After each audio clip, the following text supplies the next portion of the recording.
And away we go. Welcome to Auto Off Topic. What's up, Brad? Oh, not too much, Andrew. What's going on with you? Oh, I just got back from the New England Forest Rally a couple days ago. Excellent. Yeah, A good I time was was. had, I assume. It was good. I Instead of chasing it around taking pictures, I helped a bunch of people as a crew member. So it was our I friends with Iron Oxide Racing, which actually, because we didn't have an episode last week, I replayed the Spaghetti is for Finishers episode. Correct. Yeah, Iron So Oxide Racing now a two-car team. that's right. They still have the Golf. Liz drove it with a new co-driver, actually a woman. First name's Allison. I actually can't remember her last name. She's done a lot of co-driving. She's a very good co-driver. So that was Excellent. pretty cool. And then Jordan built his own car, a Volvo 240, which Yeah, for from a stock car, which is impressive. yeah. So somebody building it in his garage, it came out really nice. Yeah, it's a Yeah. very well-built rally car. And it So didn't give us too much trouble. until it did, yeah. Um, Table and that for later. and then I helped. We had three cars total. Tuckaway Racing, Luke and Garnett they have a Mark III Golf, um, with a pretty hot ABA in it.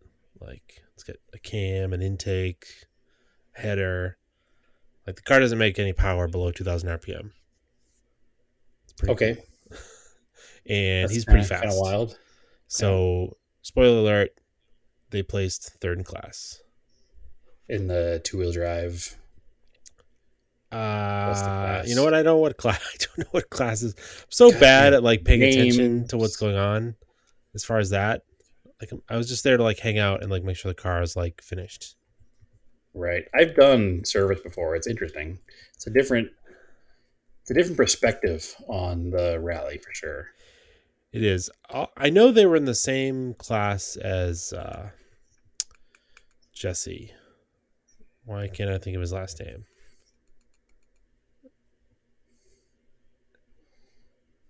All Blank on right, his let's last name. see. What who are we looking for here? uh, Luke Horrocks, I believe. Garnett Hayes. You look up the results. This is Yeah, riveting. Should have looked this it up is. beforehand. I will say that it's interesting. The website that it's on is ewrc-results.com. Yeah, they do that. It's like that's like an aggregate site that like grabs every rally Yeah, finishing thing ever. except I'm not But sure. So they must be in and see, they're not open, right? no, Hmm. Oh, ARA. ARA. So Keaton and Brandon were the winning event drivers at a Subaru, of course, and then Yep. Ken and Gelissimo in a Hyundai. That car must be cool. Yeah, that was pretty cool. There's a whole thing with that. It's Semyonk. Where the heck is how do you say his last name? Was driving the Semchuk, Subaru. Semchuk. Yeah. So I guess the penultimate stage, they're really close, and I was surprised because we were told the roads were really fast by everyone. None of the top guys wrecked. Really surprised because going into the second to last stage, Block was like 20 seconds. No, like 3 seconds behind the fastest Subaru. Okay. Um, and then I guess on the second to last stage, he beat the times for the Subarus, like took the Yeah, lead. he finished 9/10 of a second out of the lead over the whole event. Yeah. And then uh, I guess they had some like, the only thing that really put them behind was they had some like intercom issue or something, they said. I don't know. But there's a big hubbub. So every year go to New England Forest Rally. Every year it's super hot. And every year it's really Right. dusty. It's just Yes. That's the way the event is. Yep. And Or it's it's also, raining. There's only nothing in between. it hardly ever rains though. Yeah. It And then has when a it does couple of rain, times though. Yeah. but even if it rains, it doesn't really kill the dust. So, because I was talking to one of the older guys at rallies, our buddy Scott, at the end, and I was like, I said to him, I'm like, man, maybe if we got some rain, this dust would have been bad. And he's like, not really, because they're logging roads and they're designed to not puddle and turn into mud. Like the material they Right. use to put So on the hard roads packed. is, and it's made to drain really fast. So even if it rained, it would still dry out, and it turns in this real silty, fine dust that just gets into the air and just hangs, especially if there's no wind. And it's Okay. like a fog. So Yeah, which we anyway, are well aware of. yeah, I was blowing brown boogers out of my nose for a day or two, and I wasn't even on stages. I was just in like the parking lot. Um, but anyway, so I guess they didn't do a type of reorder and let the fastest guy go on the road first for the very last stage, and they got caught. Block got caught in dust, even though they gave him a 2-minute dust window for every car, which that turned into a whole thing. Um, and there was this whole thing where they were really, really mad afterwards, and there was a lot of shade being thrown at the uh, award ceremony and stuff. And I was like, all right, whatever, I don't care. We're just playing Yeah, with that seems our like normal. friends. Yeah. That seems like So normal. yeah, But it's impressive though that Ken Block was able to gain that much time in the second to last two stages because, like I said, he finished 9/10 of a second behind after the whole event. It's pretty good. So yeah, and they said they were only slow because of dust, right? So it's like weird. yeah, and Pastrana was 4 minutes behind them, so it wasn't even I mean it's close because it's over that much time, but it's also not that close, you know. Let's see. It should be. Yeah, I can't find the full results. It only shows the top 14, so I'm not quite sure where everything else is going to be. It just seems Final seems a little results. Here we off. go. Two-wheel drive. Yeah, I was looking there. Didn't see their names either. Two-wheel drive. Don't see their names there either. And this These are riveting radio. national. Yeah. Apparently, you can't even get the results on the website. I don't know where the Nope. results are. Nope. That's what I was looking for. I can't find them. So that's why we That's not didn't our know, Andrew. fault. We tried to prepare and we couldn't be prepared. So there's nothing here. So it's only nationals. It says I don't see none of the local competitors are listed at all. Yeah, they're regional. Yep. Well, that's Which dumb stinks. and hard to look up. Oh well. Well, um, yeah. Anyway, I don't know why it's late. I'm blanking on his last name. He's local, Jesse. He's Witzel? driven Volkswagens forever, and he's very fast. Jesse Witzel? Yes, he's in the class. He was in the same class as the other car that I was servicing with Luke and Okay, that's Garnett, cool. Yeah, he's quite and fast. I believe he won the whole class, or it came in second. Uh, the fun thing about regional rally and local rally is that I had just fueled up Luke and Garnett at the fueling area, and because Liz had an issue, we had an extra jug of fuel. She didn't need it, and Jesse was running so hard that the car literally ran out of fuel before it got to the little stupid square that you have to refuel within. Right. So him and the co-driver had to get out, and they pushed it because nobody was allowed to touch it except them. They pushed it finally into the fueling area, and he's like, "Does anybody have an extra fuel?" And I was like, "Well, I got an extra can. I'll help you out." And, and I was like, "All right." And there's a bunch of officials around. I was like, "Before I touch his car, I can touch his car, right?" They're like, "Yeah, you can put fuel in it. It's okay. You won't break any rules." I was like, "All right, good. Don't get me thrown out here." Excellent. Or make them lose because some random Yeah, dude put fuel yeah, in their car. exactly. So they're like, "No, it's fine. As long as you're in the fueling area, people can refuel it. Any Right. crew. But outside of that, it would be a legal service." Okay. Yeah, So that makes sense. yeah. So Yeah. I gave So them some fuel. what They got all? they got Oh, some more sorry. fuel Go from other ahead. people. They got the car running, and they ended up finishing. So that was kind of cool. Excellent. So what all is involved now in servicing the car in between stages? I mean, Luke and Garnett's car, a really well built car. Luke's really easy on equipment. We just put that car up, look it over, double check wheel torques, tire pressures, maybe clean the windows, hand them waters, check fluids. Um, as long as they said the car felt fine, just shipped it. Right. Which is a Uh, easy job. So when I did service quite a few years ago now, I had the same kind of easy job because we were doing crew for Al Moody, and he had a Subaru, and it was a very good car. He's a very good driver. There was no issues. Literally, it was the same thing every service comes in, check the car up, check it over, make sure there's no rocks in the brakes, torque the wheels, check the tire pressures, clean the windows, set him on his way. So it was really like it was almost like a full service gas station more than anything else. right. So it was pretty easy. And I mean, they had like a crack in the header, and the other guy on the crew was a really good welder. He just welded it up like super fast.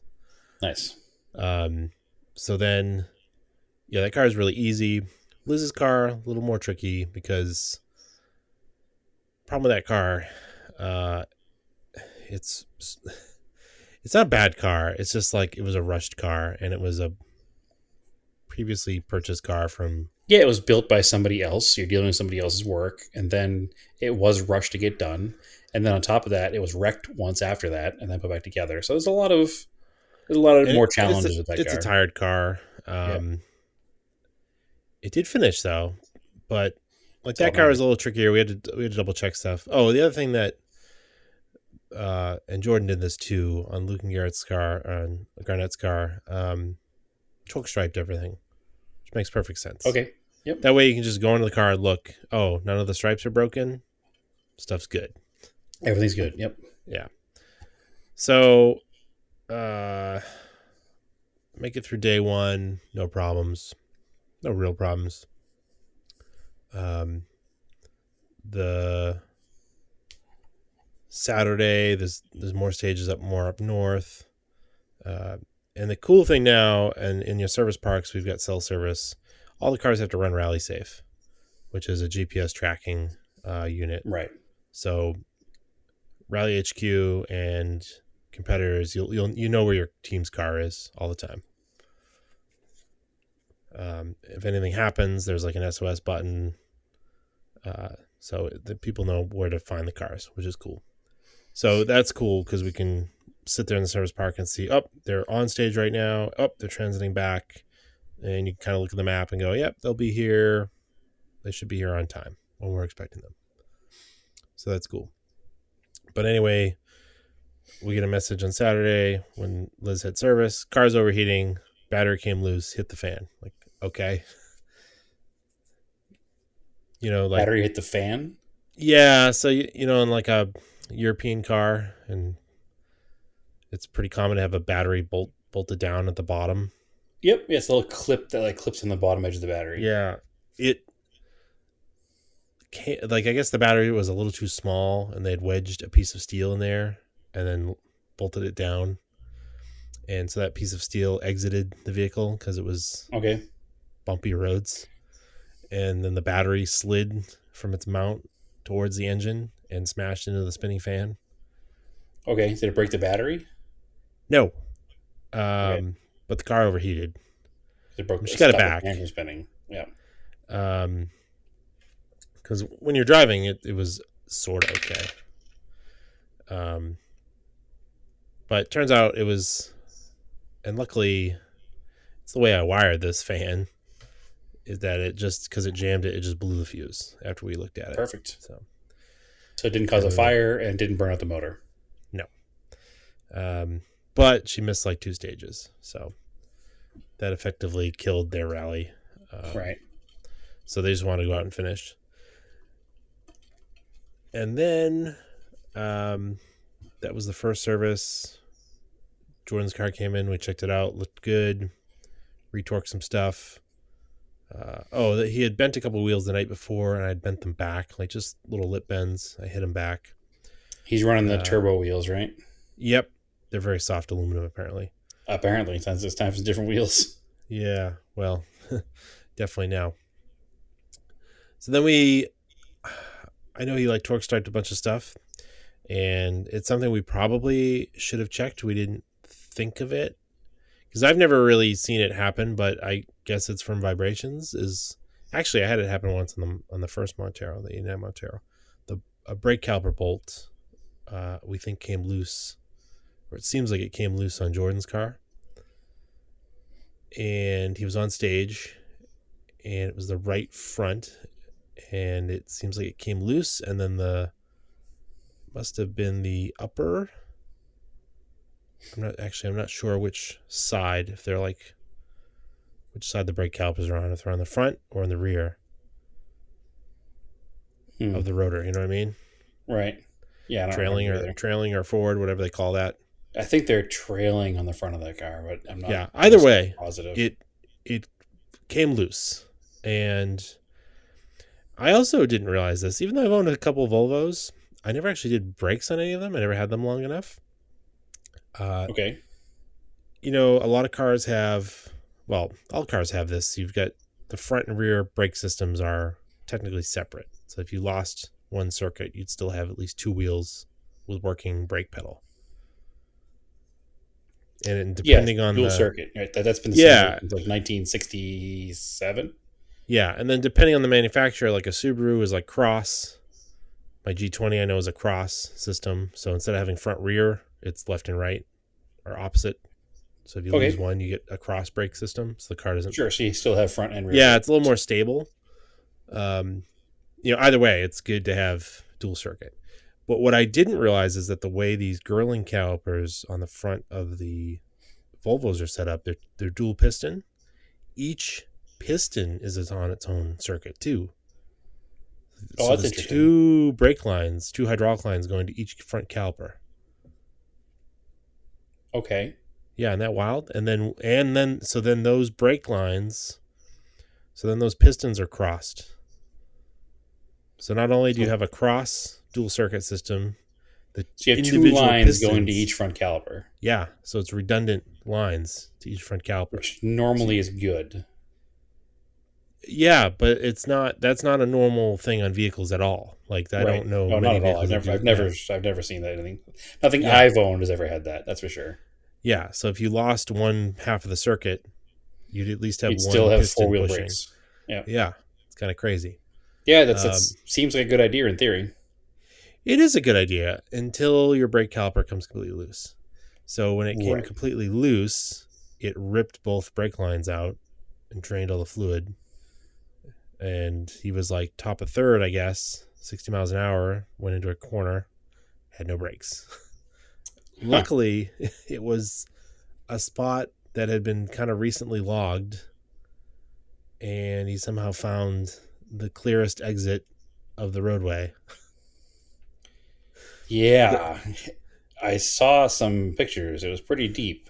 There is a video from spectators that were there, and it literally looks like he's exiting the highway. Just drives off. Oh, I haven't seen that yet. I'd like to see that. And yeah, went right down the embankment. And luckily, it wasn't that bad. It just the brush kind of slowed him down. Right. And I forget we somebody told us. I forget who told us. I forget how we found out. But we were like, they must be okay because they didn't send an SOS from the rally safe. So you're like, all right, that's good. We know they're fine. Because Yep. if the thing sees you stop on stage for some reason, like it's all geofenced, Sure. and like your speed comes to zero. One, it's got a G-force sensor, so if you go exceed a certain amount of G-forces, it automatically sends an SOS. Yeah, which makes sense. Two, if you just stopped and it didn't see any response from you after a while, like there's a thing you'd have to hit to say, no, I'm okay, I'm alive. Right. if you don't hit that, it will also send an SOS. So So it's kind of foolproof. yeah, and they've been using things like this in Dakar for a while.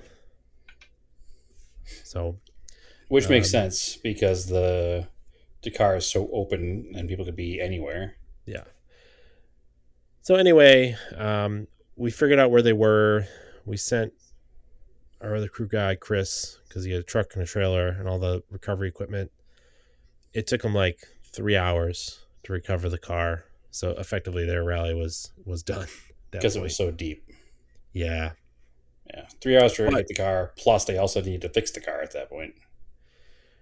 they just put it on the trailer and pulled it out. Like he I'm drove the saying trailer if they downstage. wanted to finish the rally, they still have to fix the car after that. So who even knows? They didn't. I don't think they had it out till like the last stage was ended. So Right.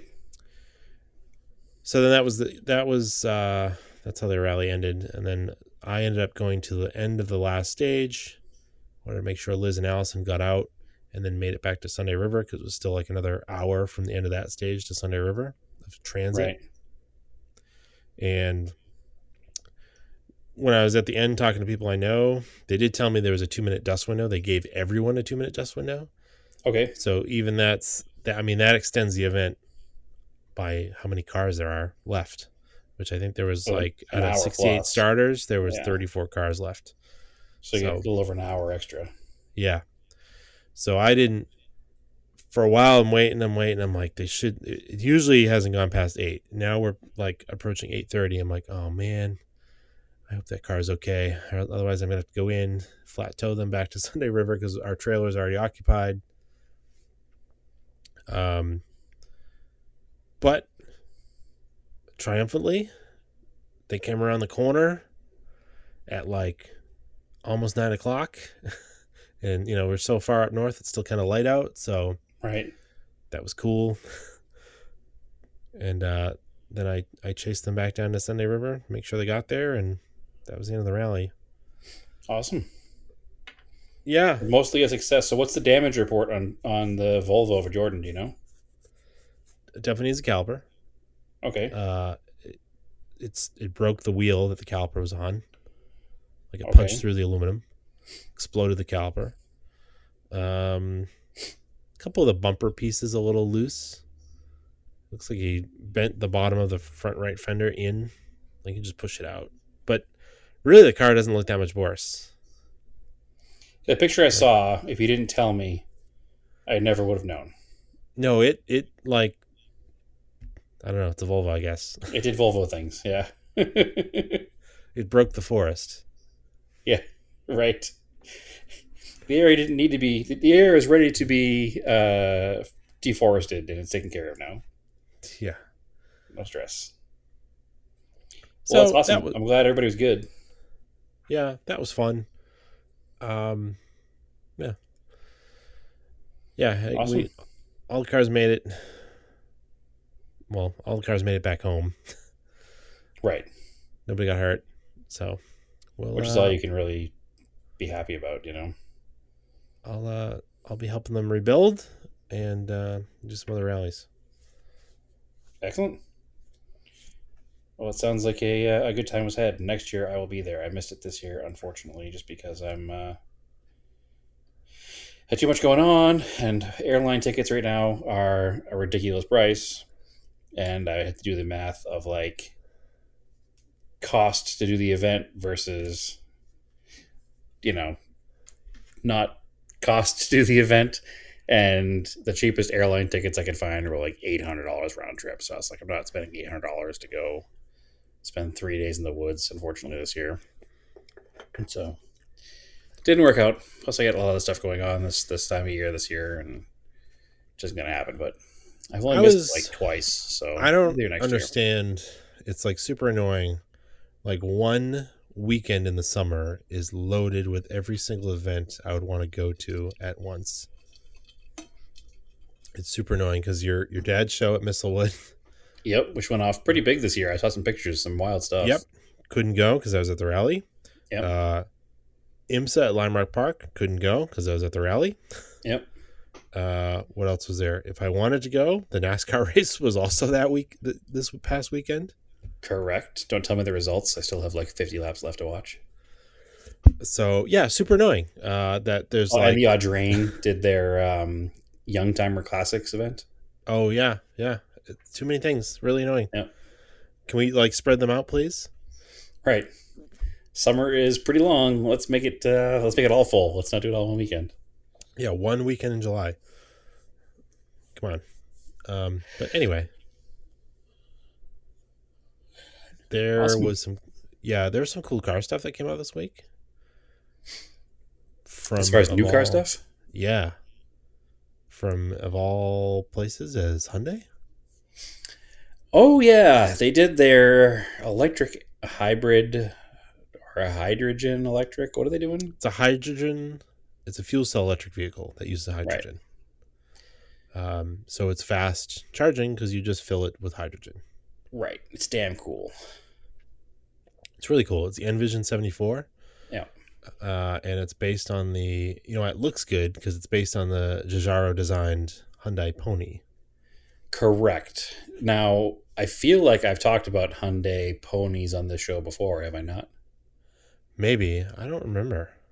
So, do you know what a Hyundai pony is? I can see it now because I'm looking at the website for the N74. Okay, the little hatchback one. Yep. So they made them from like 1975 until 92 or so, I think. Yeah. And they sold them in Canada. They never sold them here, but they did sell them in Yep. Canada. So the basic structure of the car, the floor and frame rail structure, is a 1974 Mitsubishi Galant. So the same floor as my gold sedan. Hmm. The engine and trans is the 2-liter 4G52, same as my 74 Colt Galant. But the rear diff is out of a German Ford Taunus, which is strange. Um, but the front suspension is all Mitsubishi as well.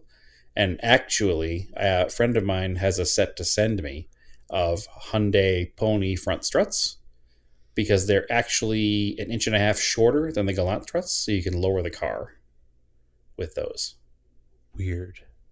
Right? But this is based on the Pony Coupe that they never saw it went into production. It was a Correct. Which was, concept. yeah. So the Pony came in a 4-door hatchback and a 2-door pickup truck. Yeah. The 2-door pickup truck is one that I would like to actually find one in Canada because I think it's kind of neat. So there are a few left, not very many, but they are wild cars. It's very much like all early Hyundai stuff. It's all badge, or all, I should say, parts bins from other companies put together to make a car for them. But anyway, It's interesting though. The side profile of the Pony Coupe is very much of that. Lancia Beta, or not Lancia Beta, not Beta, the Lancia Monte Carlo, what they call Yeah, it here. yeah. But I even see in the B pillar and C pillar is Starion. Well, that's what I see in the concept Yeah. for sure. I looked at it and I was like, man, it's almost like Hyundai gave us the new Starion we've been begging Mitsubishi for forever. And I know the popular thing people have been saying is DeLorean, but that's just because people are sheep and don't know other cars exist. And also that it's It's because silver. it's silver. Yeah. If it wasn't silver, you wouldn't say DeLorean. It has the same B pillar, A pillar as a Starion. It's got box flares. It has the same kind of squared off rear hatch area with the separate hatch and separate side glass. It's all which the DeLorean doesn't have.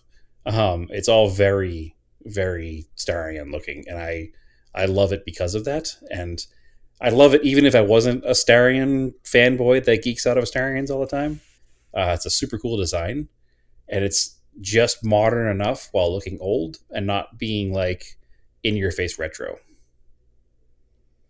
I feel like every retro car is always like, oh, look at me, I'm super cute and retro. Whereas this is like a modern car that harkens back enough to retro style. Well, what do I keep saying? If you're gonna give me something futuristic, give it some style for me. Yeah, exactly. And the headlights are cool. So Hyundai's been doing a bunch of concepts lately. They did one of the Galloper, which is their Montero based thing. They did one of the the Is it names what is it's not the Debonair because it's Mitsubishi, but it's their it's the version of it. Hyundai version of the Debonair. Yeah, that one was super cool as well. And they've done a bunch of cool concepts lately. They all have these like very modern but also vintage looking LED lights. So they do the shape of old school car lights, but with LEDs. So not like just replacing a housing with an LED housing that looks terrible, but making their own like custom lights that look like square housings but aren't. I whatever they're doing, I'm like way in for it. And their N division, which is headed by the guy who used to run the M division of BMW, which is why they're so cool all of a sudden, has come on strong in the past few years. I mean, that N Veloster was like performance car of the year, and this year they have the N Elantra and the N Kona, and they've both been getting like super high praise from the media as well. So and I like their tagline, which shows the N like their stylized N, and then it's N never stop driving, which is cool. Yeah, I like the idea that they're trying to make exciting alternative fueled vehicles. Yep. With Yep. that have, and then part of me is sad though because I'm like looking at this and I'm like, well, this is what Mitsubishi should have become. Yeah. Especially considering Hyundai wouldn't exist without Mitsubishi, so I think it's even a little more irritating because of that. Yeah, they certainly could have. Mitsubishi could have built a car like this. Yeah, absolutely. Like I said, it is. It is a But Mitsubishi. It is a Starion. Oh, I just pulled it up on the internet. First article. Hyundai's hydrogen-powered N-Vision 74 concept is the DeLorean concept we wanted. Stop it. It's not a DeLorean. no, it's Not not. everything is a DeLorean. Listen, I'm not going to sit here and pretend that everybody wants it to be a Starion either. It's obviously clearly my own internal wishes and hopes, but I don't see any DeLorean in the car at all, other than it's slightly wedge shaped and it's silver. Yeah, it's cool because it's twin motor rear wheel drive. Right. Um, Even the interior is really cool looking. It's a really cool concept, and it's real. It's not a render. It's That's the real. coolest. As I say, the coolest thing with the whole thing is that it's not a render. It's an actual vehicle. Yep. So, and they built two of them too. They built one which is a very modern style, and it's very cool. The RN22E, which is their like super hopped up version of the other future electric Hyundai, the Ioniq 6. Yeah. So it's super like I don't know. The Ioniq 6 has a lot of Porsche lines to it Yeah. without being a direct copy. But the one they showed here, and there's videos of these things like driving and drifting and just being beaten the crap out of, and Yeah. they're pretty exciting to watch. And I kind of like them. I kind of want one. But then speaking of Hyundai's, we were behind one on the way home from work today, and Stephanie and I carpool. And we're on Route One, and I'm like, it's very hot and humid today. Take a drink if we're talking about weather. And I'm like, can we see the humidity? Is that what we're seeing? She's like, I think so. And then we get like a mile up, and it's a Hyundai Santa Fe, like early one, a real Sure. bubbly one, completely mosquito fogging in the entire Route One, like Oil. oil. Yeah, that So blue smoke. Like I cannot believe. Yeah, so that Mitsubishi Base I was V6 gonna say you can blame it's, Mitsubishi for that one. it's totally lost its valve seals. I mean, That's this thing is pouring so much oil. Like it literally looked like a NASCAR when they blow the engine. I'm like, how is this that's guy still driving this thing down Route One? 6G72 problems. I mean, it's mine sometimes would blow some smoke on startup. This thing is like the guy was just idling in traffic and it was billowing oil Right. smoke. It's like how are you still driving this? There was a brand new 2022 F-150 in front of me on the highway the other day. Still on temp tags that was blowing white smoke like that, or It's blue lost smoke the like that. turbos. Maybe it was a EcoBoost and lost the turbos. It was a brand new, still temp tag 2022 truck, like, and it was already blown up. I was like, oh man, that's a warranty claim right there for sure. And I saw this like huge plume of like blue and white smoke, and I was like, oh, somebody's having a bad day. And I got up to it, and I was like, holy crap, it's a brand new truck. What the hell happened here? So it can happen to anything, I guess. All it takes is Yeah. that one manufacturing flaw, and next thing you know, you're in trouble. So Speaking of table manufacturing that flaws, too, because I have a blue smoke conversation for later. But moving on. I was gonna say, speaking of manufacturing flaws, what do you get for project car updates? Oh, those aren't manufacturing flaws. Those are just time flaws. Man, where did I leave off? It's been so long since we recorded an episode that didn't have a guest, or we were just talking I about think you had cars. put the Civic back together. Oh, and it was broken still. Yeah. All right, so I put the Civic back together, and it was broken still. No, you put Um, it back together and you had adjusted the valves, I think, and it ran. Maybe. Maybe we oh, talked about that. right, we adjusted the valves and it ran, but I still needed a new cam because in the horrific rookie mistake that I made. Let me rewind it a little bit anyway, just because. So the stupid car, I mean the beautiful car, the stupid car was running fine when we bought it. That's the reason we bought the car. It was super cheap. It ran great. Didn't blow smoke. Had ice cold air conditioning. Dropped a valve. Fine. Life goes on. It is what it is. Swap the cylinder head. Huge rookie mistake. Like the biggest of rookie mistakes. Didn't. So I'm going to admit to something right now, and everybody's going to make fun of me. So you all ready? Starting with you, Andrew. All right. Go ahead. I have a torque wrench. My torque wrench goes to 20 foot pounds. Okay. The torque spec on the cam tower on a Honda engine is 14 foot pounds. Mm-hmm. I don't have a torque wrench that goes that low. So 14 in foot pounds my is like wrist. what's that? 14 foot pounds is like wrist tight. Right. So in my stupidity, my brain says, what's 6 foot pounds? I'm going to use my 20-pound torque wrench, and I won't go all the way to click. I'll stop it before it gets there. So that's how I put the cam tower on. Okay. When we went to start the car, it cranks over.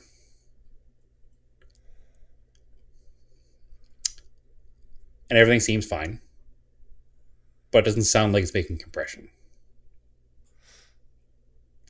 I initially thought the valves were way out of whack. What was happening was the the cam has a keyway on it that locks the cam gear in, correct?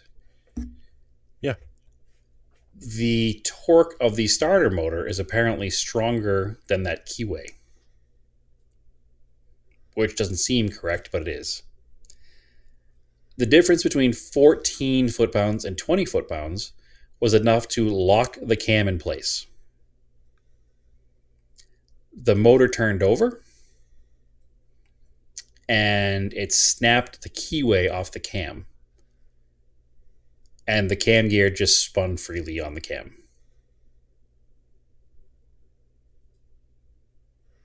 Which is why it Really? didn't sound like it was making compression, because it wasn't spinning the cam. Yeah, it's really weird. Right? So that difference between 14 foot pounds and 20 foot pounds is apparently make or break. You're talking about And the caps that go over the cam yes, shaft? yep. I mean, those really shouldn't. So specifically, it's the ones in the ends that have the seal on them. It's weird. Usually It's a they're like, they have like dowels that line them up, and I wouldn't think that you could crush them. yeah. Well, you can apparently. So that's what happened, and that's why that all went down. So trust me, I didn't believe it either at first. But once we figured it out, we took the cam out before we even went out and bought more parts, because now we're like, we probably just bent all the valves because the pistons are flying up and down and the valves are staying still. Right? So some of them probably got hit. So now we're all annoyed. I pulled the cam out. We lined it up to where the cam gear and the keyway were and like tacked it together and then put it back together. and kind of like hand tightened everything. Like 14 foot pounds isn't very much, so we just hand tightened everything and did a compression test with that, and everything was fine. It made 130 across the board, which is good. It's a healthy engine. I think 120 to 140 or something was the range. So it made like 128, 128, 127, 128 or something like that. So we were totally stoked. It's like, all right, I'm not going to drive this car though with the cam gear being like barely held on. I'm going to get another cam and another cam gear from a junkyard car. So I had a friend of ours who was at the junkyard said, "Hey, there's two D16 Honda Civics here and one D15 car, so I can get the cam out of a D16 car and the cam gear out of a D15 car because that's what we have in our current setup." He's like, "Do you want to grab that?" And we're like, "Absolutely." So it was like $40 in parts, right? So he grabs all those, comes back, puts it together. All is well. The only issue is the crank seal is leaking, which we didn't do the first time. We're sure I should have. Went ahead, did the crank seal again, had to do the timing belt again, everything. We were able to, well, we had to do the timing belt anyway because the cam gear was off, right? Um, got everything worked out, get the car all back together. I don't have valve cover bolts. Like, whatever, we're just going to start it, and it'll leak oil, we know it, but it's fine. So we start it, and it's wrapping like crazy. We're like, man, this car is going to be the death of us. Look down, start playing with stuff. The timing belt is super loose. Super loose. Like you can move it way too much. So apparently it's supposed to be tight enough so you can like turn it a quarter of a turn on the front side. And then not much more than that. It snaps back. So what I didn't realize is there's no tensioner on this setup. There's like the tensioner's built into like the gear itself. I mean the pulley itself, not pulley, the like the guide pulley. It doesn't have like a spring loaded tensioner. And in order to set it, you have to manually crank the engine backwards 2 full rotations before you start it. And it sets the tension on the belt properly. Didn't know that. So anyway, we did that and started the engine again, and it was nice and quiet, and all was well. It was pissing out oil everywhere, so we shut it down. Said, all right, we'll get some valve cover bolts for it.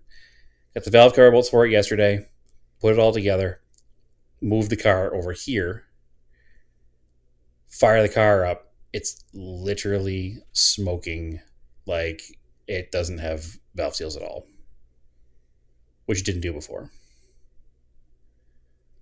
So, runs great, sounds good, doesn't smoke at idle, smokes the second you get on the throttle. So now I got to figure that out. If it's a big deal, the car is being sold as is. If it's something simple, I'll fix it. But I'm not tearing the motor apart again. It's taking away time from other project cars. So at this point, it's like just going to stop. You know what I mean? So it's a bit frustrating, but I was hoping to have the car as a commuter for at least the rest of the summer because it has like super dark tinted windows and ice cold air conditioning and gets 40 miles to the gallon. But not sure that will work so well now. So It's really weird. it's all weird, right? And I guess it all could have been saved by me preparing a little better. Had I bought like a manual and read up on how to do the timing belt properly, and instead of just reading specs on the internet, I probably would have figured it all out. But Yeah, hey, it is I what it is. mean, that's only what I talk about all the time. But don't listen to me. I know, and honestly, I do have manuals for everything else, and it just was one of those things where I wasn't expecting to do the work. The car isn't anything that I bought with the intention of like keeping it forever, so it was just like one of those things where I was like, "Oh, it shouldn't be a big deal. It's a single cam car. It's a very simple setup. It's not a VTEC car. Like it's literally just an 8 valve head. Like how hard can this be, right?" But turns out pretty hard. So Yeah, it's not that they're hard. It's that there's like quirks you don't know about. yep. Yep. If Um, if it was a Mitsubishi, it would have been back up and running like nothing, but it's not. So and there's probably PDFs of that or something online. It's probably not even a book you have I'm to sure buy. there are.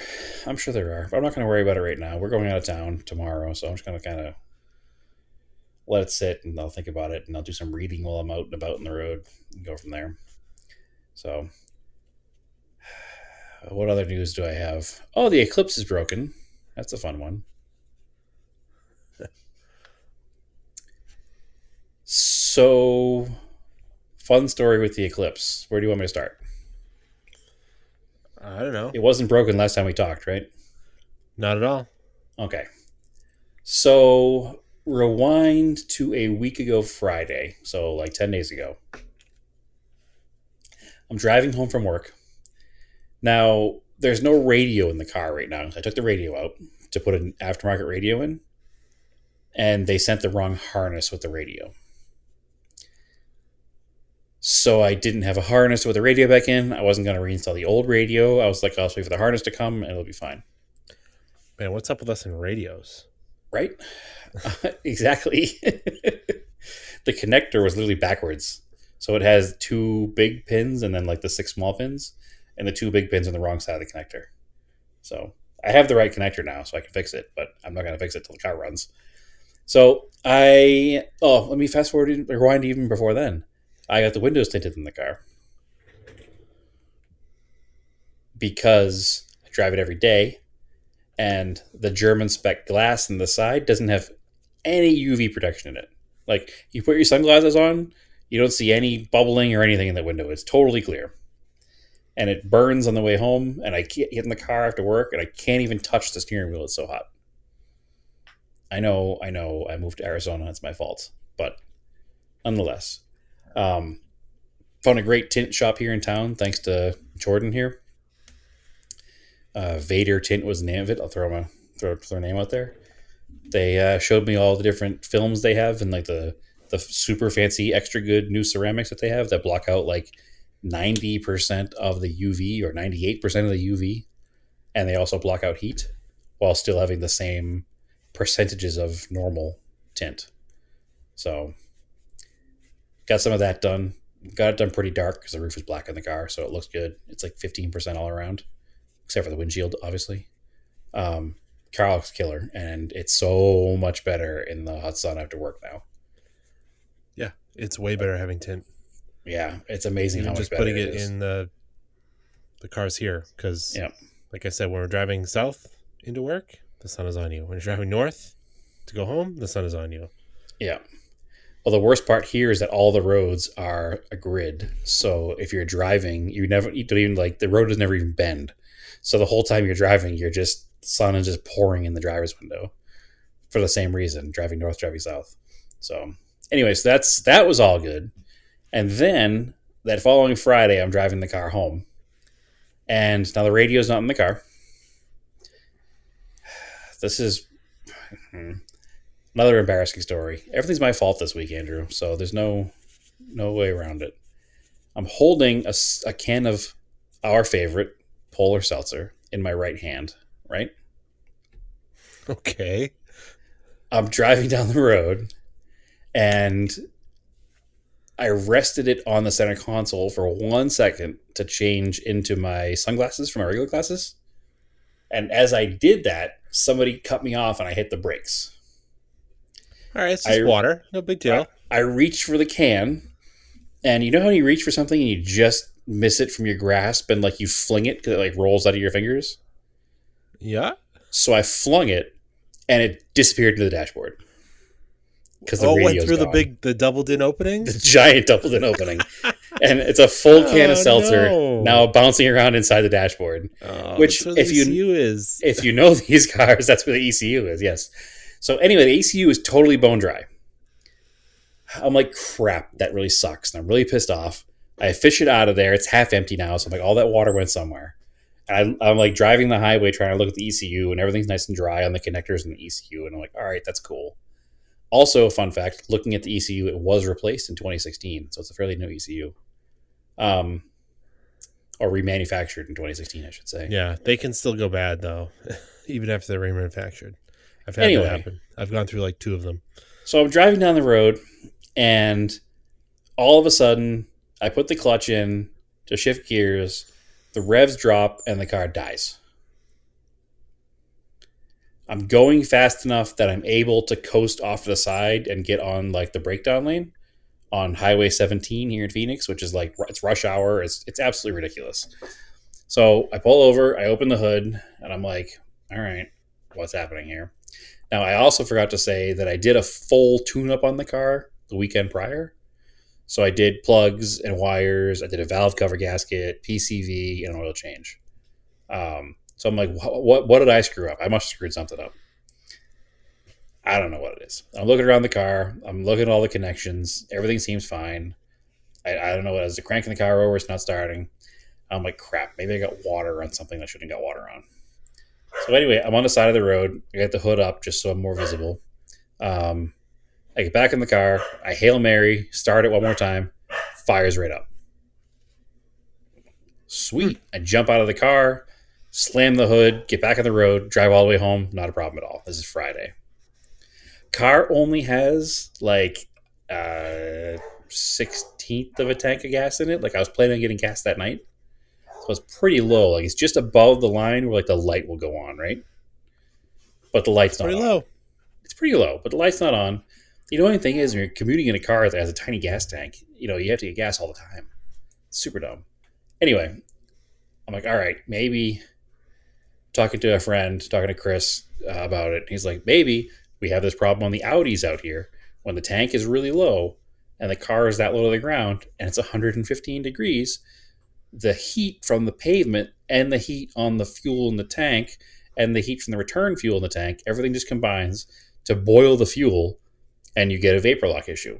Maybe you had vapor lock. I was like, I've never heard that in a fuel injection car, but I guess that makes sense. So the next morning, I go to run an errand, and I'm on my way to run the errand. I haven't gotten fuel yet. One of my things to do this morning is to get fuel. On the way to this errand, the car dies after it's been on for a little bit. I'm like, all right, same thing. Shut it off. I wait. 15 minutes later, fire the car up, drive off. So to me, something's overheating, right? So maybe it is that fuel. Fill the car from, E to full. Drive the car from that Saturday all the way through the week to Friday. Every commute to and from work, not a problem at all. I'm like, sweet. It must have been that issue, right? Because I've been keeping over a half tank in it. I haven't had an issue. Chris was right. That's what it was. Not a big deal. I'll just remember that I can't run the tank low in the summertime. Friday night, after the whole week is over, I'm out with Naomi. We're running a few errands. We're all done with our errands. Actually, I registered the Porsche, ironically now. I go to drive home, and we pull out of the Target parking lot in Bell Road here. And I'm in first gear. Everything's good. Shift into second. Car dies. I'm like, God damn it. This almost a full tank. What the hell? Same thing. I have enough speed. I'm able to coast off the road into a Walgreens parking lot. She's like, what do we call a tow truck? I'm like, no, just give it 10, 15 minutes. Something will cool off. The car will start. I got to figure out what's wrong with this car. So 10, 15 minutes goes by. No start. Now I get out. I'm looking at everything. No start. So I Is it start crank no reading. start? It's crank, crank, crank, crank, crank. No start. Yep. So I crawl onto the car and I'm like, hey, can you crank it for me? Because the fuel pump doesn't kick on until the starter engages, I don't think. I got to double check that. Off the top of my head, I don't know. I'd have to look. Yeah.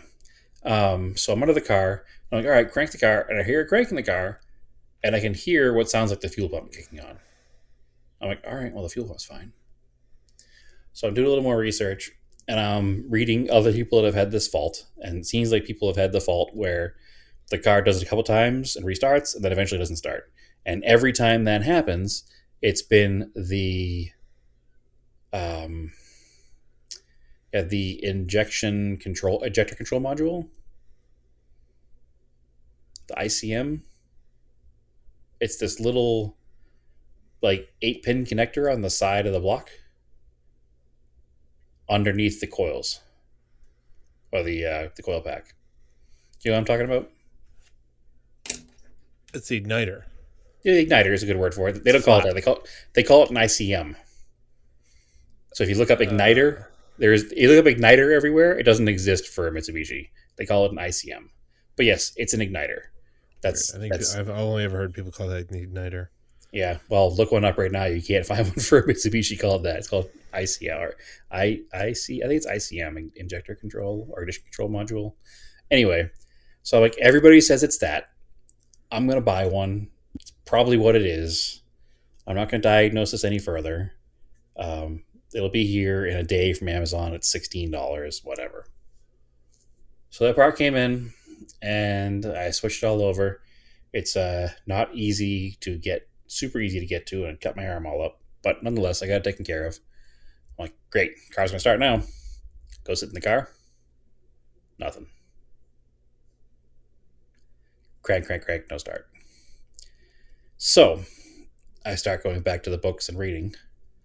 Do you know what is inside that pocket where the ECU is, where my soda can went? On the bottom, where all the water went? Uh, no, out of the top of my head, I don't remember. That's where the fuel pump relay lives. So maybe the fuel pump relay went bad. Maybe the fuel pump went bad. Um, I'm not going to. I don't even know at this point. I'm super frustrated. I don't have those parts on hand. I look up how to do a fuel pump on this car because every Mitsubishi I've ever dealt with is done through the floorboard, right? Only Yeah. the front wheel drive Eclipses don't have an access for it. You have to drop the tank. So haven't done it yet. I just didn't have time. There's too much going on this week. We're going away tomorrow. I had too much going on with work and with getting ready to go, so it's not been fixed now.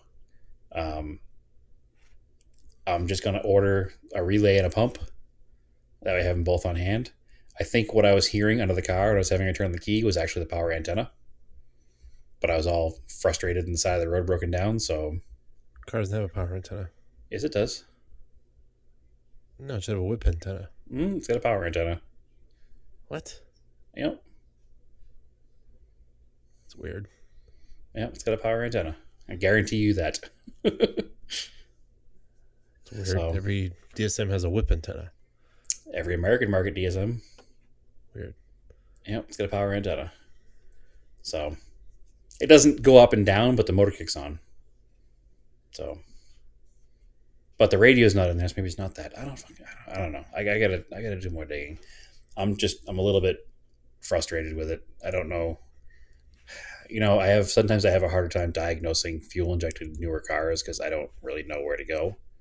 Um, it's too old to have OBD ports to just plug in and tell you what's wrong, but it's too new to just be, a fuel filter and a carburetor.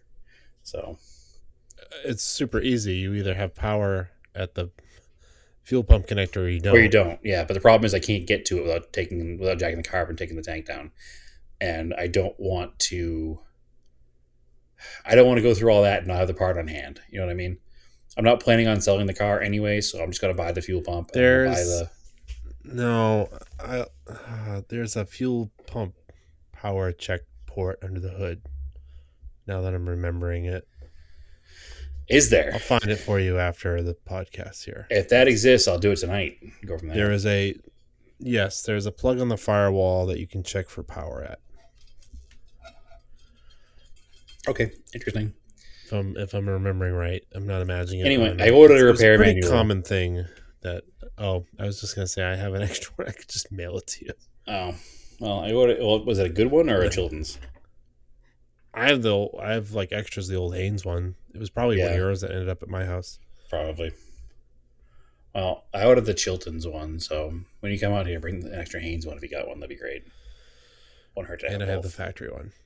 Yeah, well, I won't steal that from you, but I didn't. Nobody had a factory one easily available right now, so I just ordered the Chilton.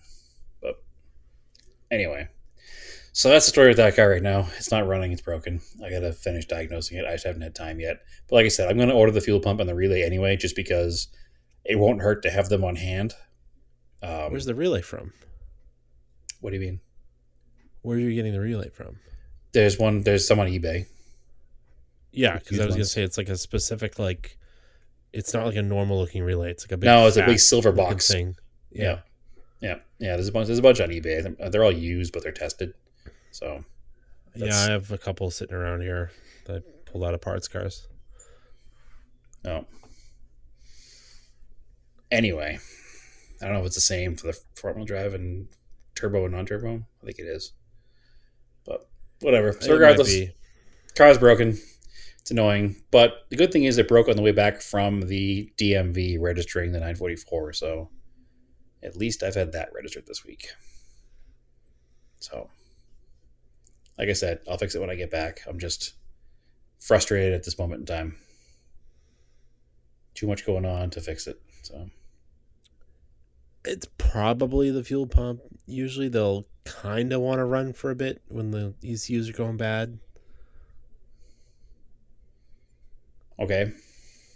Yeah. Well, usually you can smell the ECU too when it's burnt up Nope. inside. No. No. I was never able to. Yeah. I I had a tried bad that. one. So, Didn't smell. hmm. I don't know. I've had one. I had one go bad. Had it fixed. A few years later, went bad again. Had it fixed again. It's been good so far. Well, here's a thought.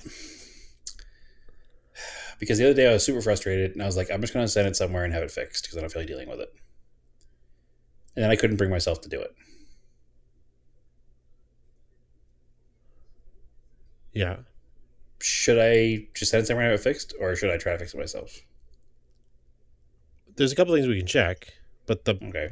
the problem is you can send it somewhere to have it fixed, but I'm not sure they're going to do it right.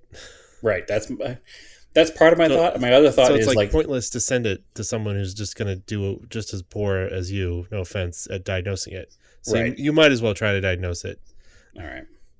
Well, that's my thing. We've built this whole image of ourselves with this podcast as these DIY guys do everything ourselves, right?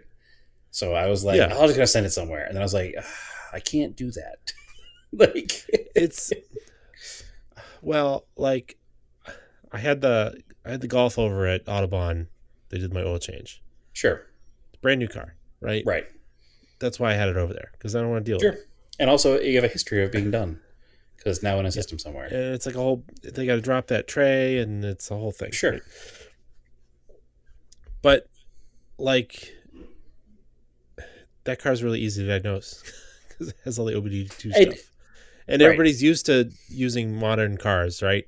So if you bring a car that's 30 years old to a place now, they're like, "What?" They're like, "What are you doing?" They're like, "Get a new car, idiot." Yeah, it's true.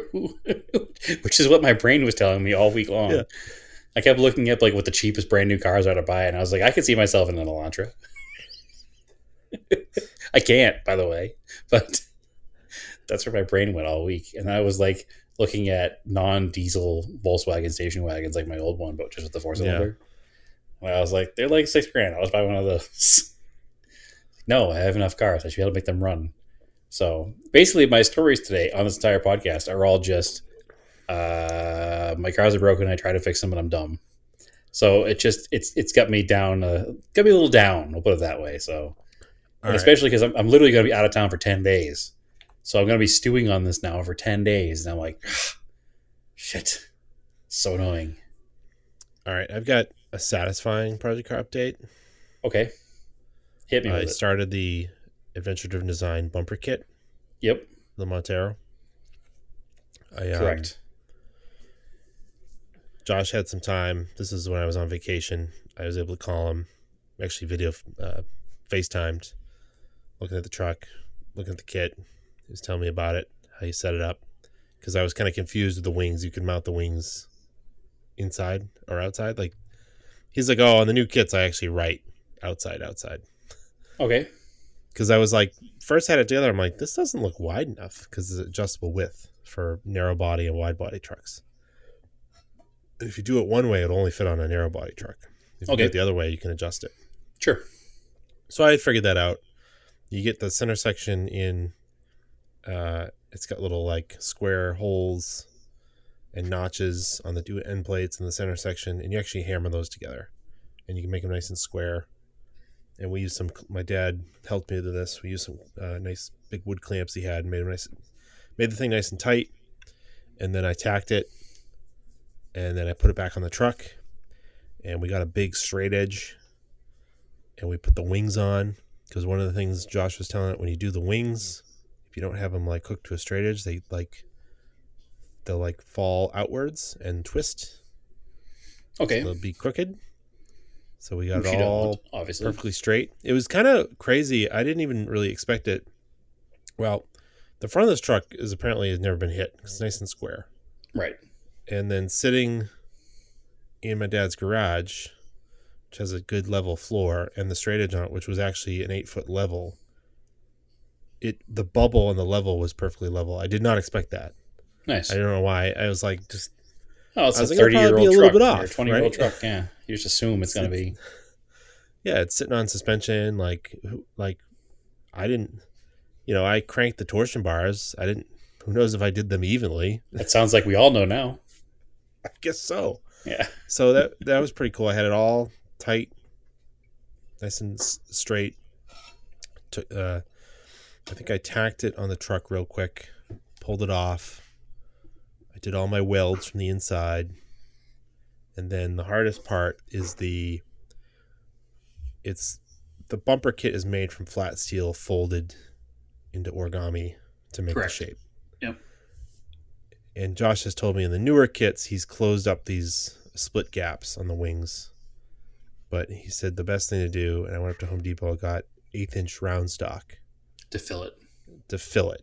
Put it in from the back, tacked Yep. it like you said, and then I'm not trying to jump a huge gap with the weld. Right. I got them all welded up nice. It really stiffened up the end pieces. I ground them down. It looks pretty good. It's like cool looking. So Have you posted pictures of it? I don't think you have. no, I was gonna do the whole thing like start to finish. I'll post some pictures of it. Oh, okay. I got a stinger for the front of it, which he showed me how he sectioned his to make it wide enough. So I ordered extra Dom tubing. I got to cut Dom tubing that fits inside of the stinger and then extend it like 3 inches out. And then I'll Right. weld that and then weld it to the bumper. And then that has little gussets to go on it because I want to make sure it clears my fog lights I'm putting in. And I got a couple pre-made gussets from Summit that I'm going to put on the inside because the top piece, right, is flat, but the bottom is kind of open. And there should be space where I can add these little 3-inch gussets that'll kind of help if you get tapped on the edges. It'll help make it stiffer. So for those that aren't kind of unaware what's happening, that bumper kit is kind of like a what's the big brand everybody knows? ARB. Yeah, like an ARB style front bumper, but made locally here in Phoenix by Yeah, it's a Montero DIY kit. And Montero even Guru Josh. and even the ARB one, if you do find a Montero one, they weren't made for US Montero, so you even still have to do some modifications to the way they mount. So it's just a better opportunity because you're helping out a local in the scene, and also getting a cool part. Yeah, it kind of ends up being there's a Montero uniform, and it's ADD skids and ADD bumper. Sure, it's not a bad thing. But I was looking at the one of the Luke, who owns the Mark III rally car, has I think it's a 95 Land Rover in that trophy yellow Yep. with an ARB bumper on it. And I was looking at the thickness of the metal. I'm like, it's comparable to the ADD kit. Sure. And then Which I think is the whole point of the ADD. yeah. And then like I was looking at our buddy Jordan's Xterra. That's got a big bumper on it. That feels like it's a little bit thicker metal, but pretty close. But it's got Yeah, that thick was a powder different coat on company it. too. Yeah, that's like some extreme, like the company's like Extreme something. I think the company is called Extreme. Yeah, It says Extreme on the front of it. yeah. Um, I got to drive that truck around Saturday. That truck's a fun truck. Yeah, it is a nice truck. 6 speed. It's cool. But anyway, I was comparing. and looking at it. So it's pretty comparable. It actually feels a little bit lighter than the factory one, which is kind of cool. So you're not throwing a bunch of weight on the front of the truck. Which it looks like you are, at least. It does, but it's pretty stiff, which is good, but also not super heavy, which is also good. So you're not like And nose diving it's into cool because braking. it makes nice mounts for like fog lights and winches and stuff. The winch actually goes between the frame rails Right. and underneath the bumper. But that's what The I'm saying. bumper, He makes a winch it, mount, does he not? he does, but it goes under the bumper because it mounts to the frame rails. The bumper is not a recovery point on these Okay. trucks. Okay. You will rip stuff apart. There's nice factory welded recovery points on the end of the frame rails. Okay. There's like a eyelet and a hook. That's where you recover. If you yank on the bumper, you'll rip it right off the mounts. Interesting. Yeah, because it's just some 12 mil bolts going through the top of the frame horns that are also, the holes are slotted, so you can adjust the bumper there from the factory, but they're not. Okay. You're not meant to pull in that bumper. And Oops. his kit has slotted bolts in it too, I think, too, or slotted holes too, to compensate for old Yeah, so you can parts. get it all Okay. adjusted up. Yeah. Nice. So are you happy with the fitment of it now? Yeah, it looks good. Awesome. Are you gonna paint Um, it? oh yeah, I want to finish welding on it and finish drilling holes in it. Oh, I did mount my license plate in it. I drilled holes in it and added rib nuts for the license plate already. Excellent. But yeah, it's gonna be, which it's kind of crazy. I didn't really, we eyeballed it to the end of the fenders because again, every truck's a little bit different. But this truck must be pretty square because literally between the two wings where they overlap onto the centerpiece, measuring it, it's perfectly 30 inches. Like not 30 and a quarter, not 29 and whatever. It's perfectly on like 30. Interesting. Good Yeah. though. It just worked out that way. Like it's just a nice square bumper. So, and I got some practice with welding on decently thick material, which is Yeah, I was definitely gonna say. easier. So new skill acquired. You're a welder. I, yeah, I'm a basic welder. You can weld. That's all that Yeah, matters. yeah, Awesome. yeah. Well, that's cool. I'm glad that that project worked out. I know at first you were a little bit like, "What is happening here?" But you sat down and figured it out and got it all done. So that's good. Yeah. So then finishing it, I'm gonna coat. I got you told me to get etching primer, Yep. so I'll have to clean. It's just got a little bit of surface rust on it because it's just humid here. I got like flap discs and surface prep discs for my grinder. I'll get it back to bare metal, etch it, hit it with etching primer, Right. and then I think I'll do like a couple coats on the inside of that VHT epoxy paint that's like chassis paint, just Okay. black. The outside, I'm gonna do. It's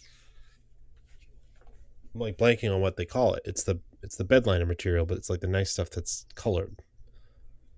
So it's silver. Is the Colored name to for it. match the truck, pretty much. It's really close to the silver on the truck, Okay. and it's close enough that what I'm gonna do, and that's why I took the decals off like a year ago, 2 years ago, is I'm gonna just gravel line all of the two tone silver. So the bumper will be it's like gravel guard silver, Okay. the silver in the bottom gravel guard silver, and then the back bumper somebody bumped into it, so I'm gonna try to push it out, make it look nicer, and then the end caps that are all faded silver paint will be gravel guarded silver. I'll Sounds leave the perfect to me. chrome in the back. Yeah. Yeah, that'll look nice. Bring it all together that way. Yeah, so it'll be real subtle that the bottom is all gravel guard, and that also helps protect it because it doesn't have any any fender flares, any mud guards anymore. Those factory mud guards, because you can see behind the rear tire, behind the front tire, where that round part of the fender is. It's starting to get the paint's starting to get worn off from rocks. Just from rock chips. Yeah. Yeah. So the truck's really coming together. Yeah, that's yeah, I got that dumb snorkel on there I did last summer. Really getting the overland glam up. Yeah, you gotta do what you gotta do. You gotta do something, right? Not just to use it. Whatever. Did you bring it to Maine? No, we had too many vehicles, so I just Oh, rode. okay. It's too many people, too many vehicles. It Yeah, was that really makes it sense. was unnecessary for me to bring it. Like Yeah. So you didn't get to bring your 4-wheel drive off roading. we didn't do any off roading, so plus I we needed certain vehicles in service, so that's why I had to drive Jordan's the Xterra. Xterra. We needed yeah, So I we needed a body did to drive stuff. I did What's some that? off roading. Oh, you I did? did some off roading this weekend. Yeah. I went to Crown King, Yeah. which is a town here in Arizona that's accessible only with high clearance vehicles. Um, Seems inconvenient. it Yes, but it's also cool. So the entrance to the road to get there is only like 30 minutes away from my house. I'd never been up there. It's up. They call it the Senator Highway. It's not really a highway; it's a dirt path off the actual Interstate 17. Um, So do people live there? I think so. I know there's like stores and stuff. Um, Actually, I just pulled it up on Wikipedia. There's 133 people that live there. Hmm. So it's a former gold mine town, All right. and pretty much all but abandoned. Um, Hopefully, I can try to, when you're out here, try to get access to a truck that we can go use to get up there. It's super cool. Um, it's like I said, the whole entire trip was like, if we hadn't stopped, it would have been an hour and a half to 2 hours door to door. And the temperature difference was 30 degrees because the elevation difference is almost 6,000 feet. So super neat, like quick escape from here. And a little outside the town, a little further up, there's tons of camping too. So you can go up there and like camp for an evening and be back at home in no time at all. So super cool, like quick getaway place.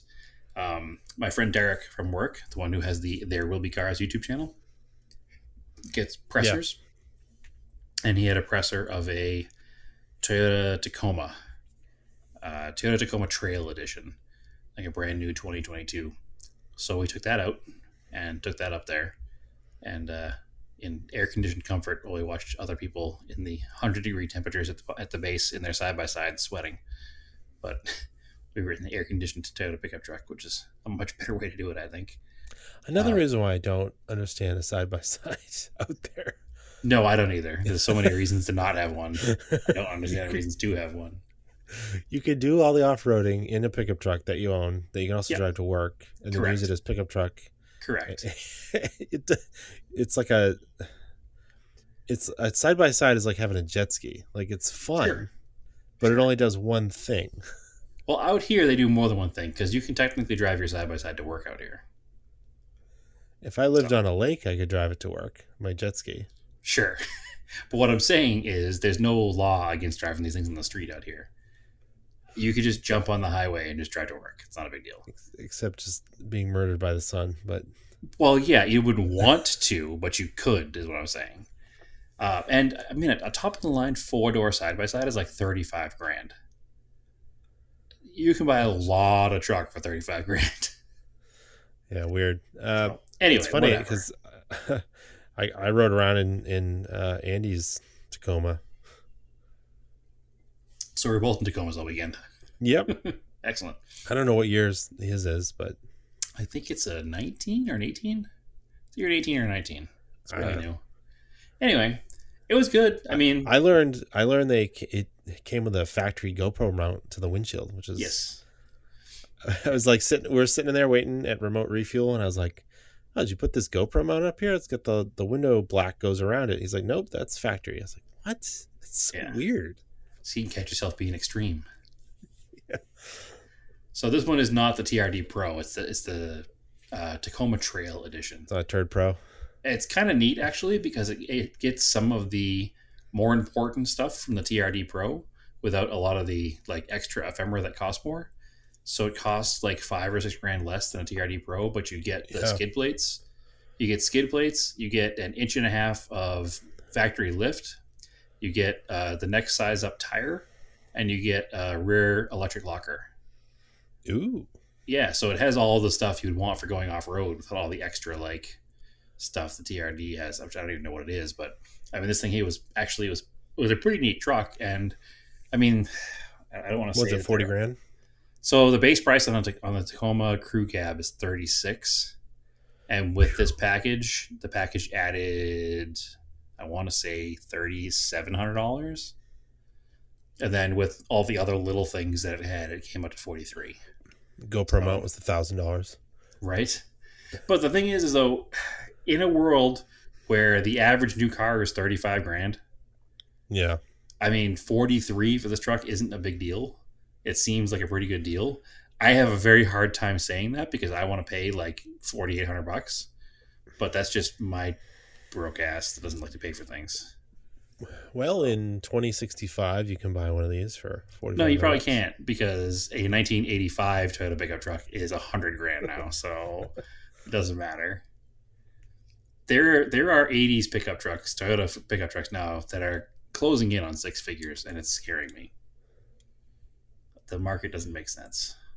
I wonder what the pricing is on the Frontier. I drove a rental one. It was all It's right. The about new the one. same as a new Tacoma, but Yeah. the good news with the Frontier is a used one is a bargain compared to a Tacoma. So yeah, I did that whole after going off road, I need an off road vehicle again moment, in which I want a Montero, but also I was like, I guess I could deal with an Xterra or a Frontier. Yeah. After So driving Jordan's Xterra, I was like, well, if I had to replace the Montero, I would look for an Xterra yeah, they're not bad because it's the vehicles, closest thing. and the Frontier is pretty convenient because it's also a pickup truck. So, Yeah. but anyway, nonetheless, I had a good time. It's neat. It's good to get away when it's 110 degrees here, 115 degrees to a place that's 85 degrees. Because also at 6,000 feet there's no humidity, and 85 with no humidity is perfect. So it was a good day, and I want to go back. I want to spend some time up there and actually camp up there and do some other stuff. So just need to buy a vehicle. Eventually we'll get there. Cool. Yeah, that's pretty much Anything it. else? I think that's pretty much it. I haven't done anything else. I mean, that's a lot actually. Yeah. So This was longer than I expected. yeah, I got that. Yeah, I'll just leave it there. Everything else is fine. Yeah. All right. I'm going to go. I won't have. I don't think we're going to do an episode next week. If you want to find another greatest hits episode, I will be away, so I won't be doing anything car related. So I won't have anything. But Yeah. We'll have to come up with a. Maybe you can pick one. I picked the last couple ones. sure, I want Think of one you to like. the What's gas your pump favorite one. one? We'll replay it. Yep. So yeah, next week when We're gonna you replay the hear one it. about the attendant at gas stations. Oh right. That's a good one. Okay. Okay. Yeah, I'll go back and get that one. So yeah, next week when you guys tune in, we'll you'll have a repeat episode. But I don't know. It's good because some people haven't listened to the older ones. Nope. And then you can hang out with us on Discord. We'll be there. Yeah, for sure. I'll be there all So week. yeah, hit us up for the link. You can come play. We've had a couple more people join. Yeah, we're closing on Some like 20 people over there, so it's a fun little yeah, conversation. some good little spirited discussions. Most people have the same kind of opinion on We have most cars, the but same occasionally we have some general disagreements, which is we have pretty the fun. same general opinions, which is good, but we have our own opinions about those general opinions. So Yeah, it's it's fun though. it's a And good place actually, to I've been escape. posting. It's a good place to escape the rest of the internet because it's all cars. Yeah, and I've actually been posting more of Project Car stuff there than anywhere else. So Yep, I've you noticed want to that see what's going on. my Instagram usage has gone down a little bit because I've been posting there instead. Well, they made it really annoying lately, so it's just like tons and tons of videos. I had to like really work on my feed to make it not just videos, and it's super Yeah, annoying. I'm not So sure how to do that yet. It's what it is. What it is. Well, But anyway, yeah. excellent. So where can they find All you, right. Andrew? Other than on Discord, where they should find you. Well, on Instagram, of course. Race and Anger. I'm on Twitter, Race and Anger. Podcast is Auto Off Topic on Instagram. Auto Off Topic Podcast on Facebook. However, we're not on there very much. Mostly Instagram. Scale Autocast. I haven't seen you do any posts lately, Brad, but It's been we'll a have to get back busy to week. that. I have a bunch lined up on the docket. So Cool.